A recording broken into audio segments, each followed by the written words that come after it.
Allahu Akbar, Allahu Akbar. Allahu Akbar, Allahu Akbar. Ashhadu an la ilaha illallah. Ashhadu an la ilaha illallah.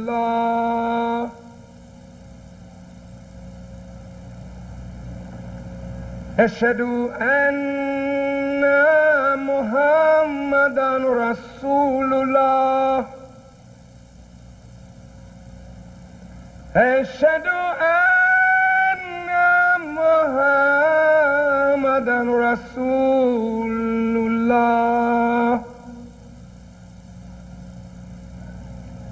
Hayya ala salat. Hayya ala salat. Hayya ala falah. Hayya ala falah. Allahu Akbar, Allahu Akbar. La ilaha illallah. قل أعوذ بالله من الشيطان الرجيم. بسم الله الرحمن الرحيم. الحمد لله رب العالمين الرحمن الرحيم مالك يوم الدين. إياك نعبد وإياك نستعين. اهدنا الصراط المستقيم صراط الذين أنعمت عليهم غير المغضوب عليهم ولا الضالين. In the name of Allah, the beneficent. Americans, your Republican politics, not less than your Republican religion, are flagrantly inconsistent. You boast of your love of liberty, while the whole political power of the nation, as embodied in the two great political parties, is solemnly pledged to support and perpetuate the enslavement of 3 millions of your countrymen. You invite to your shores fugitives of oppression from abroad. You honor them with banquets, salute them, cheer them, pour out your money like water to them. But the fugitives in your own land, you hunt, arrest, shoot, and kill. We have been joined by Minister Abdul Farrakhan, spokesman for the Honorable Wallace D. Muhammad of the Nation of Islam. Assalamu alaikum. Alaikum salam. And Ms. Hunter has the first question. Minister Farrakhan, you were once one of the nation's most visible and articulate spokesmen, but it seems you've had a low profile since Wallace D. Muhammad assumed the leadership of the organization. Is that by design, if it's true? Well, I think that as a spokesman for the Honorable W.D. Muhammad, as I was also a spokesman for the Honorable Elijah Muhammad, I have been very visible. In fact, since I have been under the leadership of the Honorable W.D. Muhammad, I have spoken in Central America, South America, the Caribbean, and also in Africa. So the scope of the nation's position has been more worldwide, and so my scope has also been that.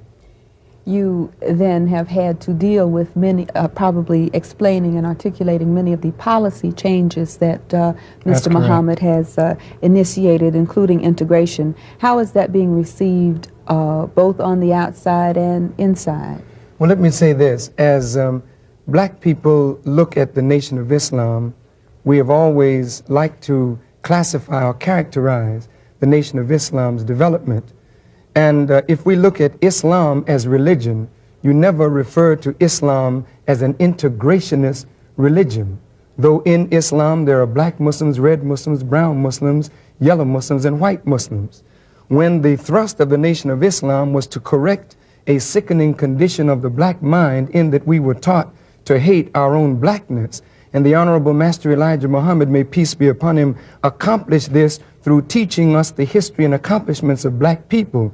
But now as we move into the broad world of Islam, then we have to learn to respect all of the components of that Nation of Islam. So you would never say that Muslims are integrationists with the connotation of integration, but we are Muslims, and every Muslim is the brother of a Muslim. Minister Farrakhan, in the policy changes, is it true that Temple number 7 in New York, the name has been changed to Malcolm Shabazz Temple? That's true. Last week in Chicago, the Honorable W.D. Muhammad, in recognition of the great work that Malcolm X did for the nation when he was among the Nation of Islam, renamed Temple number 7 as Malcolm Shabazz Mosque number 7. This approach, that is, saying that Malcolm made great contributions to the nation, is obviously a departure from the previous teachings of the nation. Is that correct? No, that is not correct. It is historically true and world known that Minister Malcolm made great contributions to the Nation of Islam. But when he departed from the Nation of Islam, there was no mention of Malcolm's accomplishments. Now, since the Honorable W.D. Muhammad has taken over, and his mind is a mind of balance and justice, he wants to give balance to the whole Nation of Islam. It is proper that he recognize the work that Minister Malcolm did in establishing Mosque number 7, and in also helping the growth of the Nation of Islam. Another major policy change seems to be the entry now of the Nation of Islam into politics. Is that, does that go along with the same thinking that the integration did, that there's a certain amount of ground building that has to be done within the organization before it is entered? Well, let me say this. Politics or election presupposes intelligence. When a child comes into the world, it is lovingly dictated to by its parents because it hasn't developed the knowledge or the intelligence to make proper selection. To give people the right to vote and not give them the basic intelligence of how to vote is to give them a tool, but not the use of that tool. So for 44 years, the Honorable Master Elijah Muhammad was building in the black community, and especially and particularly with the members of the Nation of Islam, a basic knowledge of self, where we would be able to know what is good for self as opposed to what is detrimental to self. Now, since we live in America and live in the community, the Honorable W.D. Muhammad has seen fit that at this particular time in our development, we can no longer stand by and watch people come into office that are diametrically opposed to the aims and aspirations of black people, when we have the most disciplined organization in the United States of America. Then this force should be used to put into office those that speak for the aims and aspirations of the total black community, and that force must be used to take out of office or to stop from getting into office those whose aims and aspirations would send black people down a road that we've already traveled and don't intend to travel again. Does that mean that we can look forward to seeing the Nation of Islam as a voting bloc? The Honorable Wallace D. Muhammad has not made a statement of policy regarding voting. But on February the 29th at the annual Muslim Convention, the Honorable W.D. Muhammad will clarify and make the official statement concerning the Nation of Islam's call to register to vote and voting. You have opened the doors, the policy, new policy is that the doors to membership in the Nation of Islam is now, unlike previously, open to whites. Have whites accepted the invitation? Yes, there are some whites who have accepted the invitation of the Nation of Islam to enter the ranks of the Muslims. And I know that this causes great concern in the Bilalian or in the black community. But what we must consider is this, that if the teaching of the Honorable Master Elijah Muhammad could break the bestial mentality that was forced upon our people, that caused us to be number one in destruction of self, and now we are number one in loving self, in doing for self, in uniting self, then why should we leave the white man's mind as it is when it is that same bestial mind of his that was forced upon our people? So if we have a teaching that could destroy that mind in us, then let us get busy and destroy that mind in the dominant community, that we may live in peace in the continental United States of America. Is it also true that prior to this change in policy, whites were already Muslims, or Muslims, some Muslims were married to people who were white, who practiced the religion in the home but not in public? No, that is not true. You know as well as I that there are white Muslims in the world, but the Honorable Elijah Muhammad saw fit to keep the door of the Nation of Islam closed to whites, and not only to whites, but to Puerto Ricans, to Mexicans, to all other racial and ethnic groups, because we had a particular problem. Black people had no self-image, no self-worth, no self-root in our own history.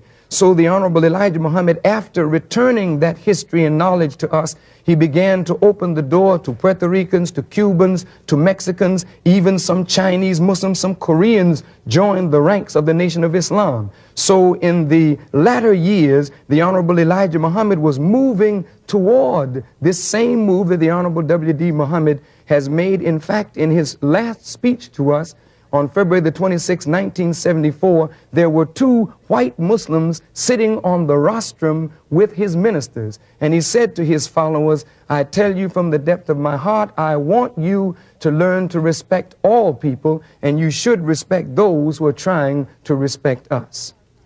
Mr. Farrakhan, I'm told that Mr. Muhammad is attempting to get the nation out of debt, and has begun cutting corners, like ending the paying automatically of legal fees for Muslims who get into trouble with the law. Is the nation in debt, and are corners being cut in that manner? Yes, the Nation of Islam is in debt, and the Nation of Islam is doing everything in its power to correct our financial posture and financial policies that led to debt. The Honorable W.D. Muhammad not only inherited a nation, he inherited a problem. And in solving problems, we have to do that which is expedient and that which is necessary. And one of the things that the Honorable W.D. Muhammad has seen fit to do is to instill in the Muslim leadership a concern for living habits, a concern for monetary spending. He has cut corners and laid down guidelines that would cause us to be frugal and wise in every economic venture that we go into, so that we won't suffer the loss that we have suffered in the last 2 years. I'm told that he has stopped compelling the Muslims who would sell the newspaper to either sell or pay up, and that as a result the circulation as well as the revenues from the newspaper are down. Is that so? Well, let me say this. The Honorable W.D. Muhammad is not a man who believes in force. In fact, the Holy Quran teaches that there is no compulsion in religion. If a leader cannot motivate, stimulate, and inspire men to do, then that's a fault of the leader. But force should never be used. So when you take away force, then people who lack the ability to inspire, then the follower who needed force to do it would fall back. But now better leadership methods are being employed by the Honorable W.D. Muhammad, and the sale of the Bilalian News is now on the increase. Mr. Farrakhan, I think we have time for one more question and one more response. Inescapably, on the minds of non-Muslims, the public, there is the tendency to compare the new policies of the Honorable Wallace D. Muhammad, namely the integration, namely the adherence to the American flag, the involvement in politics, the easing of certain restrictions on female Muslims, that they are in conflict, these new policies are in conflict with the teachings of the late Honorable Elijah Muhammad? Those who say this are really not familiar with the teachings of the Honorable Elijah Muhammad. In fact, we are absolutely rooted in the teachings of the Honorable Master Elijah Muhammad, but what you're seeing now is a growth and a development and an expansion on those teachings. I certainly wish we had more time to show that in the teaching of the Honorable Wallace D. Muhammad, you find justification and root for it in the teaching of Elijah Muhammad. I also, Mr. Minister, Brother Minister, wish that we had more time, but I would like to thank you so much for taking your time and on behalf of the Nation of Islam being with us on Black Journal. Thank you. I'd also like to thank, while we're thanking, Charlene Hunter of the New York Times for being with me, and Reverend Jesse Jackson, President of Operation Push. Next week, we will return with our regular format with co-host Robert Hooks, who was the star of NYPD, and special guest Bob Johnson, executive editor of Jet Magazine, who will be explaining why interracial couples appear on Jet's cover. Obviously, Billy Taylor will be back with music, and Nipsey Russell in our game quiz, Can You Dig It?, where the biggest prize of all will be the knowledge we gain of ourselves. Join us on our next edition. Goodbye from Black Journal and our family, and God bless you.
The preceding program was made possible by a grant from Pepsi-Cola Company.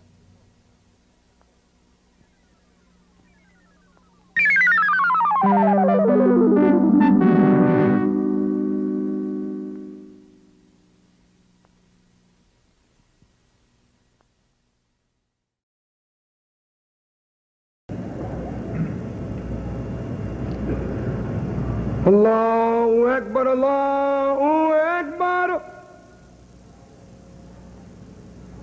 Allahu Akbar, Allahu Akbar. Ashhadu an la ilaha illallah. Ashhadu an la ilaha illallah.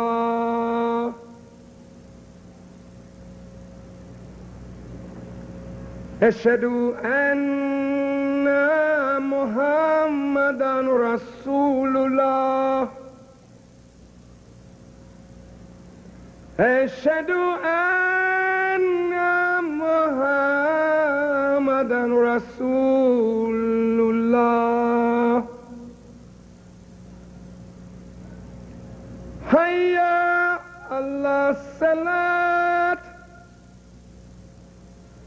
Hayya ala salat. Hayya ala falah. Hayya ala falah. Allahu Akbar, Allahu Akbar. La ilaha illallah. قل أعوذ بالله من الشيطان الرجيم بسم الله الرحمن الرحيم الحمد لله رب العالمين الرحمن الرحيم مالك يوم الدين إياك نعبد وإياك نستعين اهدنا الصراط المستقيم صراط الذين أنعمت عليهم غير المغضوب عليهم ولا الضالين.